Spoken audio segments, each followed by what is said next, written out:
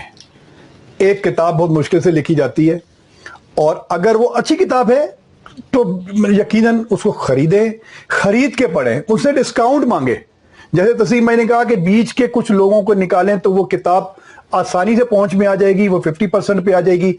لکھاری سے مفت میں کتاب نہ مانگیں برائے مہربانی۔ یہ آپ کو اندازہ نہیں ہے کہ اس وقت اس کے دل پر کیا بیتتی ہے کہ جب آپ اسے مفت پہ کتاب مانگتے ہیں۔ میں دو باتوں کا ذکر کروں گا۔ ابھی ایک کتاب میم سعد ایمن کی ایک کتاب کی رونمائی تھی فاران کلب میں، اور انہوں نے اپنی اختتامی تقریر میں یہ فرمایا کہ جتنے حضرات یہاں پر آئے ہوئے ہیں ان سب کو میں یہ کتاب مفت تحفتاً پیش کرنا چاہتا ہوں۔ اور میں واحد آدمی تھا جس نے اس بات کا اسی وقت انکار کیا کہ آپ یہ نہیں کریں گے، اور ادھر باہر میں نے اسی وقت فوری طور پر ایک اسٹال لگوایا، میز ویز کا انتظام کروایا، اور ان کے بیٹے کو میں نے وہاں پہ بٹھایا اور کتابیں ان کے سامنے رکھ دیں، اور میں نے کہا مفت میں کسی کو نہیں ملے گی۔ سب سے پہلا خریدار میں تھا۔ میم سعد احمد کو میں نے وہاں پہ بٹھایا کہ آپ دستخط کر کے اپنے اس سے کتابیں لوگوں کو دیں، مگر پیسے لیے بغیر ان کے بیٹے کو میں نے کہا کوئی کتاب نہیں دی جائے گی، چاہے جتنی بھی فروخت ہوں۔ تو یہ میں سمجھتا ہوں کراچی ادب نواز شہر ہے، اور ہم شاید اپنے اس رویے کو تبدیل کریں گے کہ کتاب خرید کر پڑھیں گے۔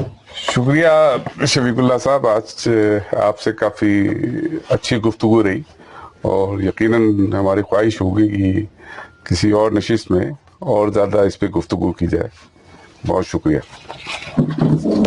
میں آپ دونوں کا، شفیق اللہ صاحب کا، شکل اسماعیل صاحب کا اور نسیم صاحب کا شکریہ ادا کرتا ہوں۔ ایک بہت ہی اہم موضوع پہ آپ لوگوں نے گفتگو کی ہے، اور سیاحت کے بارے میں کہ آدمی پریپیئرڈ تو ہو، اور پاکستان میں کتنی اپرچونیٹیز ہیں، کراچی کی کتنی اپرچونیٹیز ہیں۔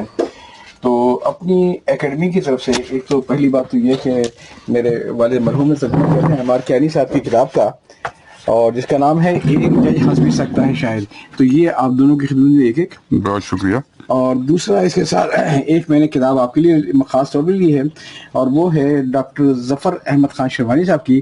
اس کتاب کی خاص بات یہ ہے کہ اس کی کوئی 23 ایپیسوڈ کی ریکارڈنگ اسی جگہ پہ ہوئی جہاں پہ کی ہے، اور جب وہ سارے آ گیا اس کے بعد اس کی ٹرانسکرپٹ کی مدد سے یہ ظفر شیروانی صاحب نے یہ کتاب تحریر ملے ہیں۔ ہاں میں انکاری ہوں۔ تو میں آپ لوگ کا بہت بہت شکریہ ادا کرتا ہوں کہ زحمت کی، اور امید ہے کہ آپ آئندہ بھی آتے رہیں گے۔ انشاءاللہ پہلا تو ہے لیکن آخری نہیں ہے۔ انشاءاللہ۔